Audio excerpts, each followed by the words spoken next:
तो हेलो दोस्तों, आप देख रहे हैं दक्ष ट्यूटोरियल। मेरा नाम है दक्ष। आज हम करने वाले हैं ऑर्गेनिज्म और पॉपुलेशन का नेक्स्ट लेक्चर। इस लेक्चर के अंदर हम पढ़ेंगे अडेप्टेशंस। प्रीवियस लेक्चर्स के अंदर हमने पढ़ लिया है रिस्पॉन्सेज टू एबायोटिक फैक्टर्स तक। आपको अगर देखना है प्रीवियस लेक्चर तो आप डिस्क्रिप्शन में लिंक है, वहां आप जाके देख सकते हैं।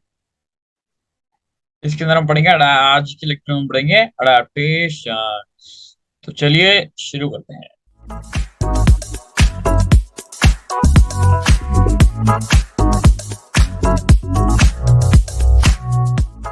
अब वो पहले फर्स्ट लाइन के अंदर एनसीईआरटी कहती है कि हमने ऊपर सारे ऑल्टरनेटिव्स देख लिए कि क्या से कैसे हम एक्सट्रीम जो एनिमल्स हैं वो एक्सट्रीम एनवायरनमेंट में कर सकते हैं, चीजें कर सकते हैं, रह सकते हैं। तो वो चीजें जो रिस्पॉन्सेज वो करते हैं वो फिजियोलॉजिकल भी हो सकते हैं और बिहेवियरल भी हो सकते हैं।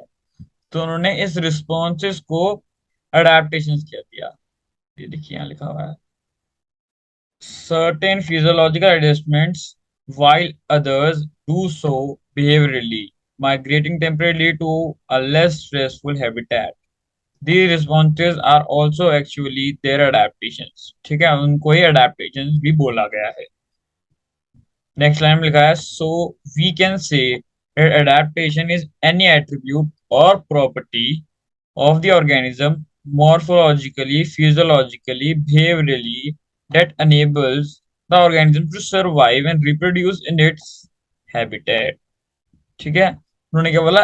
एडेप्टेशन एक प्रॉपर्टी है, एक एट्रीब्यूट है ऑर्गेनिज्म का, जो मॉर्फोलॉजिकली भी हो सकता है, फिजियोलॉजिकल भी हो सकता है, बिहेवियरल भी हो सकता है, जो उसको एनेबल कर रहा है वहां पे सरवाइव करने के लिए और रिप्रोड्यूस करने के लिए अपने हैबिटेट के अंदर। यहाँ पे लिखा हुआ है बहुत सारे एडेप्टेशन आ गए हैं आज एवोल्यूशनरी टाइम के अंदर, जेनेटिकली फिक्स्ड हो गए हैं। सबसे पहले पढ़ते हैं, in absence of external source of water. First example है ये, the kangaroo rat in North America deserts is capable of meeting all its water requirements through its internal fat oxidation, in which the water is a byproduct। ठीक है, ये first example है जब वहां पे absence है एक्सटर्नल सोर्स ऑफ वाटर की। तो वो क्या कह रहे हैं, कैंगरू रैट जो है नॉर्थ अमेरिका का, वो क्या करता है, अपने अंदर का फैट ही ऑक्सीडाइज कर देता है, जिसके अंदर उसको बाय प्रोडक्ट मिलता है वाटर। तो उससे वो अपनी वाटर की रिक्वायरमेंट पूरी करता है। अब आगे बढ़ते हैं, it also has the ability to concentrate its urine so that minimum volume of water is use to remove excretory products. अब वो कह रहा है कि वो अपना यूरिन भी कॉन्सेंट्रेट कर सकता है, मतलब वाटर की वॉल्यूम कम कर सकता है अपने एक्सक्रीटर प्रोडक्ट से। फिर हम आगे चलते हैं, many desert plants have a thick cuticle on their leaf surfaces and have their stomata arranged in deep pits sunken to minimize water loss through transpiration। Simple है, कैक्टस का एग्जांपल है। कैक्टस को हम अपोइंशिया भी कहते हैं। तो उन्होंने कह दिया कि जो होते हैं उनके थिक क्यूटिकल होते हैं सर्फ लीफ की सरफेस के ऊपर, स्टोमेटा जो होता है डीप संकन होता है ताकि ट्रांसपीरेशन से वाटर लॉस ना हो सके। They also have a special photosynthetic pathway CAM that enables their stomata to remain closed during daytime। ठीक है, वो एक स्पेशल फोटोजेनिक पाथवे फॉलो करते हैं कैम नाम का, जिसके अंदर जो स्टोमेटा होता है उनका क्लोज होता है डे टाइम के अंदर। Some desert plants like opuntia have no leaves, they are reduced to spines and photosynthesis synthetic function is taken over by flattened stems। ठीक है जी, हम पहले इतना ही पहले रिवाइज कर लेते हैं। क्या हमने पहले डेफिनेशन की डेफिनेशन पढ़ी कि एक प्रॉपर्टी है किसी ऑर्गेनिज्म की, मॉर्फोलॉजिकली भी हो सकती है, फिजियोलॉजिकली भी हो सकती है, बिहेवियरली भी हो सकती है, जो उसको ऑर्गेनिज्म को एनेबल कर रही है वहां पे रहने के लिए और उसको रिप्रोड्यूस करने के लिए। उसको आपने अडेप्टेशन बोला। फिर उसके बाद उसने in absence of external source of water के एग्जांपल्स बताए। कैंगरू रैट का बताया जो नॉर्थ अमेरिका में रहता है, वो अपना इंटरनल फैट ऑक्सीडेशन कर लेता है जिससे उसको वाटर मिल जाता है, और वो अपना यूरिन भी कॉन्सेंट्रेट कर लेता है ताकि वाटर लॉस ना हो। फिर है, जो डेजर्ट में होते हैं वो प्लांट्स, वो क्या करते हैं, थिक क्यूटिकल वो होती है उनकी लीफ सरफेस पर, स्टोमेटा जो होता है उनका डीप संकन होता है। उन्होंने एग्जांपल दिया एक नाम देके, अपंशिया के अंदर लीव्स नहीं होती है, उसके अंदर स्पाइन्स होते हैं, उसके जो फ्लैटेंड स्टेम्स होती हैं वो फोटोसिंथेटिक फंक्शन करता है उसका। और उन्होंने बोला है कि वो जो होते हैं वो एक अलग सा फोटोसिंथेटिक मैकेनिज्म यूज करते हैं, जिसके अंदर क्या होता है, जो डे टाइम के अंदर स्टोमेटा जो होता है वो क्लोज रहता है आपका। आगे चलते हैं हम मैमल्स पर। Mammals from colder climates generally have shorter ears and limbs to minimize heat loss। क्या कह रहे हैं जी, मैमल्स जो कोल्डर क्लाइमेट से आ रहे हैं उनके अंदर जो शॉर्टर ईयर्स होते हैं और शॉर्टर लिम्स होते हैं। लिम्स मतलब क्या, पैर छोटे होते हैं। शॉर्टर ईयर मतलब कान छोटे होते हैं, हीट लॉस बचाने के लिए। इसको क्या कहते हैं, एलन रूल भी कहते हैं। तो सिंपल सी बात है, अगर ईयर्स बड़े होंगे, होल बड़ा है, तो ज्यादा हीट लॉस हो रही है। उसके लिम्स बड़े हैं तो ज्यादा हीट लॉस होगी, सरफेस एरिया ज्यादा हो गया। ठीक है, आगे बढ़ते हैं। In polar seas aquatic mammals like seals have a thick layer of fat blubber below their skin that acts as an insulator and reduces the loss of body heat। तो पहले उन्होंने एब्सेंस ऑफ वाटर बताया था, अब वो cold के लिए बता रहे हैं, कोल्ड क्लाइमेट्स के लिए। पहले उसने बताया मैमल्स के अंदर, मैमल्स जो होते हैं वो शॉर्टर ईयर्स होते हैं, शॉर्टर लिम्स होते हैं, उस रूल का ये एनल्स रूल, एलेंस रूल। फिर दूसरा होता है पोलर सीज के अंदर एक्वेटिक मैमल्स के बारे में बताया उसने, सील्स के एग्जांपल दिया। सील्स के अंदर थिक लेयर होती है, उसको ब्लबर कहते हैं, जो उसको बचाती है, इंसुलेटर की तरह यूज होती है, बॉडी हीट बचाती है। फिर हम चलते हैं आगे। Some organisms possess adaptations that are physiologically which allow them to respond quickly to a stressful condition situation। If you had ever been to any high altitude place, it wrote 3,500 meter Rodang Pass near Manali and Leh, you must have experienced what is called altitude sickness।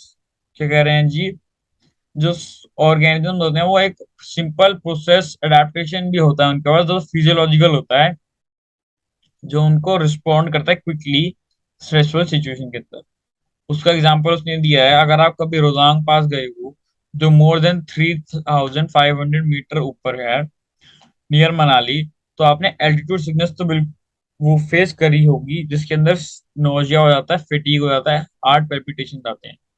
This is cause in the low atmospheric pressure of high altitudes. The body does not get enough oxygen, but gradually you get acclimatized and stop experiencing altitude sickness। How did your body solve this problem? अब ये बताएंगे भी खुद ही। The body compensates low oxygen availability by increasing red blood cell and production, decreasing the binding affinity of hemoglobin, and by increasing breathing rate। ठीक है, उन्होंने बोला जब आप ऊपर जाते हो, माउंटेन एरियाज के अंदर जाते हो, तो आपको एल्टीट्यूड सिकनेस हो जाती है। एल्टीट्यूड सिकनेस हो जाती है, लेकिन क्यों होती है? क्योंकि वहां पे लोअर एटमॉस्फेरिक प्रेशर है, मतलब एयर ऑक्सीजन सारी चीजें कम है, तो आपको एल्टीट्यूड सिकनेस हो गई। एल्टीट्यूड सिकनेस के सिम्टम्स होता है हार्ट पैल्पिटेशन होता है, फिटीग होता है, नोजिया होता है। फिर फिर उन्होंने बोला वो ठीक कैसे होती है बॉडी, थोड़ी देर बाद अपने आप एक्लेमेटाइज हो जाती है, ठीक हो जाती है। कैसे होती है? वो जो लो ऑक्सीजन की अवेलेबिलिटी है वो आप आरबीसी अपने आप बढ़ जाती है, आरबीसी की प्रोडक्शन, ताकि ऑक्सीजन ज्यादा बाइंड हो। फिर वो हीमोग्लोबिन की एफिनिटी बढ़ा देते हैं बाइंड करने की। और सबसे मेन जो है, ब्रीदिंग रेट बढ़ जाता है। ठीक है जी, फिर हम चलते हैं। In most animals the metabolic reactions and hence all the physiologic functions proceed optimally in a narrow temperature range. In humans के अंदर बताया it is 37 degree Celsius.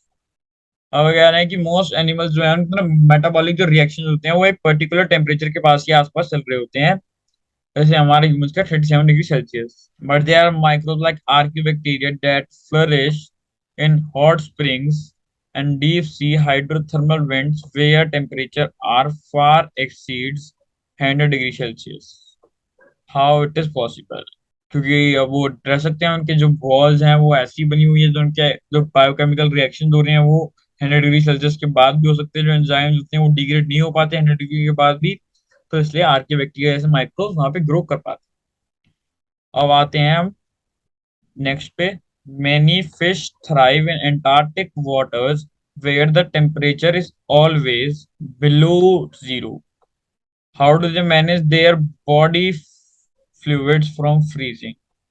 A large variety of marine invertebrates and fish live at greater depths in the ocean where the pressure could be more than 100 times the normal atmospheric pressure that we experience.